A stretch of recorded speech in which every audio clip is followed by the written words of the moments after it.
Most people think, based on a true story, is just a marketing trick.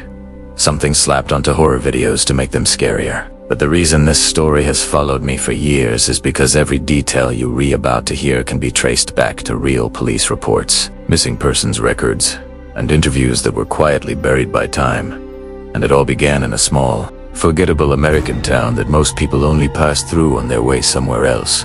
The kind of town with one diner, one gas station, and long stretches of road where the radio signal fades in and out, where everyone waves but no one really knows each other, and where, in the late 1990s, a string of disappearances was officially explained away as coincidence, bad decisions, or people simply choosing to start over. Except the families left behind knew something wasn't right, because grown adults don't just vanish without a trace. Not all in the same place. Not all after reporting the same strange feeling that something was watching them. And the first recorded case was a traveling sales rep named Daniel Harper, who checked into a roadside motel just outside town on a rainy October night, called his wife to complain about the room smelling like damp wood and old metal, joked about the flickering lights, and then casually mentioned that someone had knocked on his door earlier, asking if he had a phone. Charger, even though cell phones were barely common back then. And when his wife laughed and told him to double lock the door, he said he already had, that he always did, that something about this place felt off. And that was the last time anyone ever heard his voice, because the next morning housekeeping found his room untouched.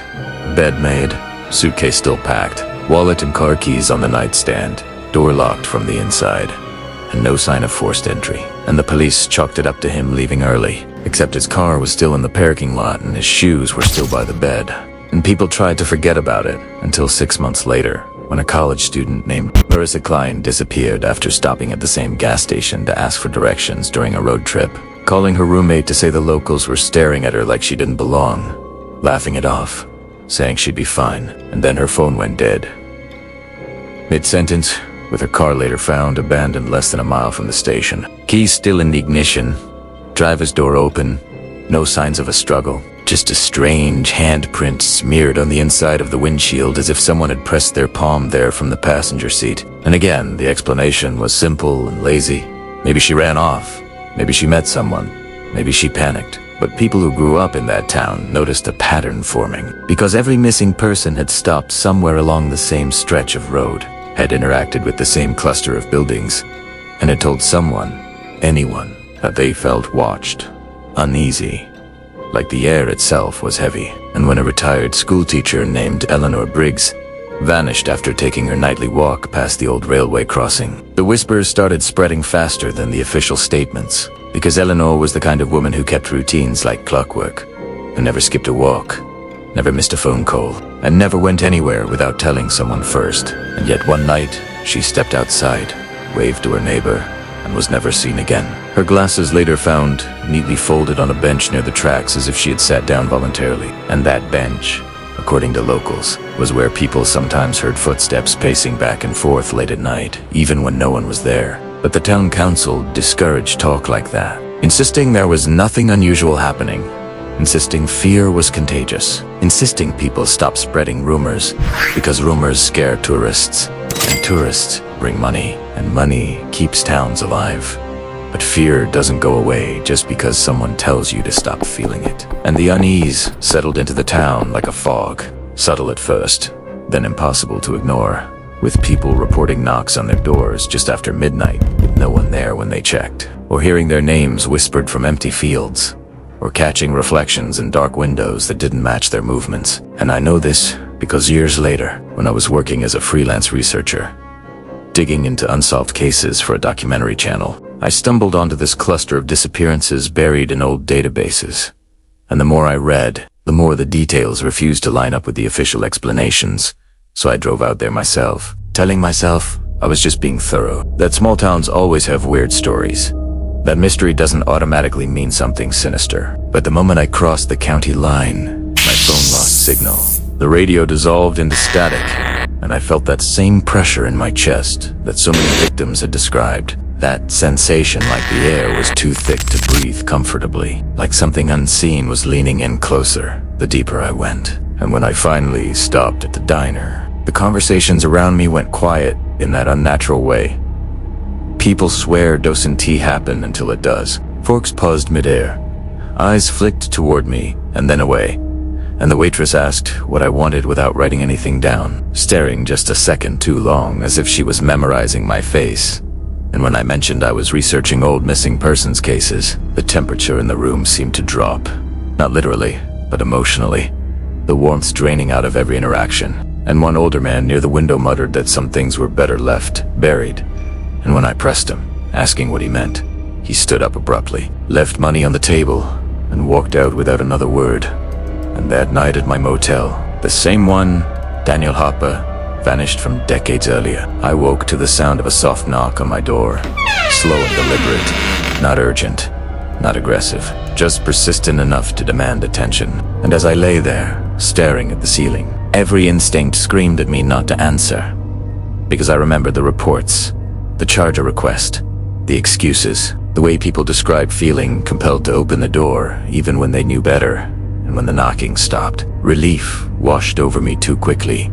Because something about the silence felt wrong, heavier than the sound ever was. And when I checked the peephole, there was no one there. But the hallway light flickered as if someone had just passed beneath it, and I didn't sleep the rest of the night, choosing instead to sit against the headboard with the lights on, replaying every case file in my mind, noticing details I hadn't before, like how none of the missing people had defensive wounds, how no witnesses ever saw anyone leave with them, how dogs tracking their scent always stopped abruptly at the same places.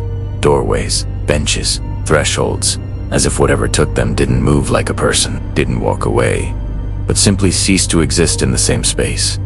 And the next morning I visited the local library, digging through microfilm, old newspapers, anything that hadn't made it into the digital age. And that's where I found references to a much older story.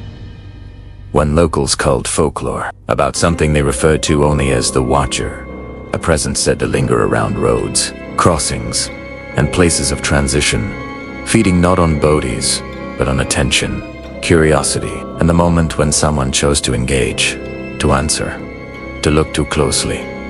And according to these stories, it couldn't force its way into your life.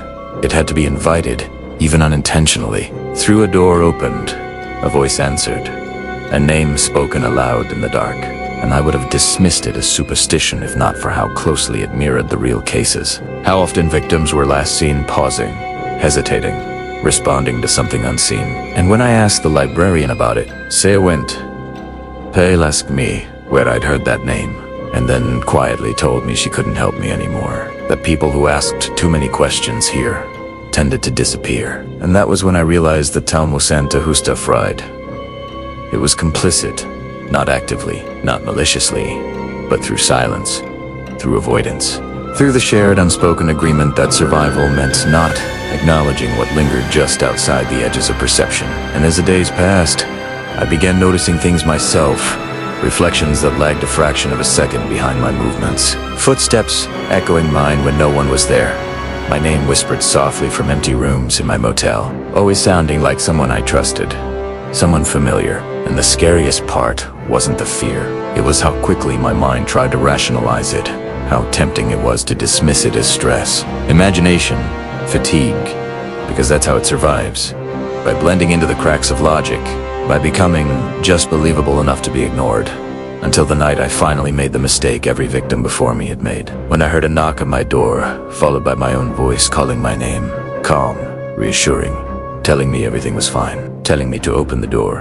And for a brief, terrifying moment, I felt an overwhelming urge to comply, to see what was on the other side, to confront it, to end the uncertainty. And it was only because I remembered Eleanor's folded glasses, Daniel's untouched suitcase,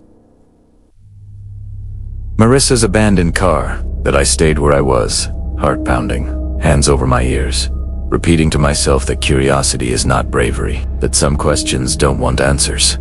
And when morning came, the town felt different, like it knew I had seen too much, like it was holding its breath, waiting for me to leave. And I did, driving away as fast as I could, phone signals snapping back into place the moment I crossed the county line, relief flooding me so intensely, I almost laughed. But even now, Years later, I still wake up to soft knocking sounds that stop the moment I fully wake. Still catch my reflection, doing things I haven't done yet. Still feel that pressure in my chest whenever I pass a quiet roadside motel or an empty railway crossing at night. And the reason I'm telling you this isn't to scare you. It's because these disappearances never truly stopped. They just spread out, diluted across the country, mislabeled, misfiled, forgotten. Because whatever took them doesn't belong to one town, one road, or one story. It exists wherever people are tired, alone, curious, and just brave enough to open the door when something knocks. And if you ever find yourself somewhere unfamiliar, late at night, with a voice calling your name from the other side of a closed door, remember this: real help doesn't knock when you're asleep. Real people don't need you to invite them in. And the most dangerous thing in the world isn't fear. It's the moment you decide to ignore it.